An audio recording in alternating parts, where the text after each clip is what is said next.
তুষপাতার সংস্কৃত ভাষায় লেখা বই, মিলবে প্রাচীনকালের পুঁথি, হাতে লেখা কোরআন শরীফও। সংগ্রহশালায় আছে আরও দুর্লভ বই।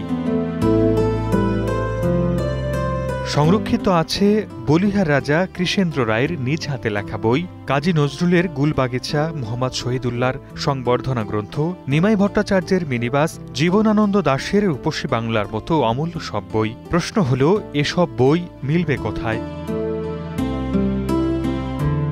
নগর প্রত্যন্তপল্লী চাকরাইল এই গ্রামের কবি তালিব হোসেন ছিলেন একজন নজরুল গবেষক। প্রায় ১০০ বছর আগে নিজ গ্রামে গড়ে তোলেন দুর্লভ কিছু বইয়ের সংগ্রহ, যা এখন রেজন লাইব্রেরি হিসেবে পরিচিত। টিনের চালায় ৩ কক্ষে গড়ে ওঠা এই পাঠাগারটির টানে ছুটে আসেন লেখক গবেষকরা। ১০০ বছর আগের বই আছে আর কি, পুঁথি সাহিত্যের বই, তারপরে তুলট কাগজ, এগুলো আছে। বলিহার রাজার, উনি খুব শিক্ষিত মানুষ ছিলেন, ওনাদের আছে। এইভাবে সমৃদ্ধি। এখন সবচেয়ে বেশি প্রয়োজন এটার একটা বিল্ডিং। লাইব্রেরিটা আমাদের জন্মের পূর্বে, তারপরে যখন আমরা সাবালক লাইব্রেরিতে আসা যাওয়ার মতো যখন হলো, তখন আমরা বেশিরভাগ সময় লাইব্রেরিতেই সময় দিছি আর কি, বিভিন্ন রকমের। তা আমাদের একটাই হচ্ছে যে আমাদের অনেক পুরাতন কালেকশন, এটাই আমাদের অহংকার।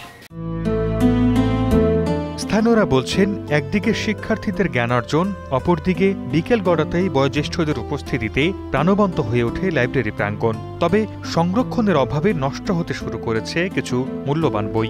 বা আমাদের প্রজন্মের যারা আছি, আমরা বেশিরভাগ সময় এই লাইব্রেরিতেই সময় কাটাই, কারণ এখানে একটা শান্তির জায়গা, এখানে বসার একটা মনোরম পরিবেশ আছে, বা বই পড়ার পাশাপাশি আড্ডা দেওয়া, মানে সবই হয়। আমাদের ফ্রি টাইম আমরা মোবাইল চালাই না বেশিরভাগই, মানে এই গ্রামের হয় খেলি, নাহলে এখানে এসে বসে থেকে আমরা বই টই পড়ি। ফোনে ইন্টারনেটে পাওয়া সম্ভব না, কিছু কিছু জিনিস লাইব্রেরিতে, অনেক আগেকার জিনিস কিছু কিছু আমরা লাইব্রেরিতে এসে পাই, সেগুলো আমাকে দেখতে ভালো লাগে।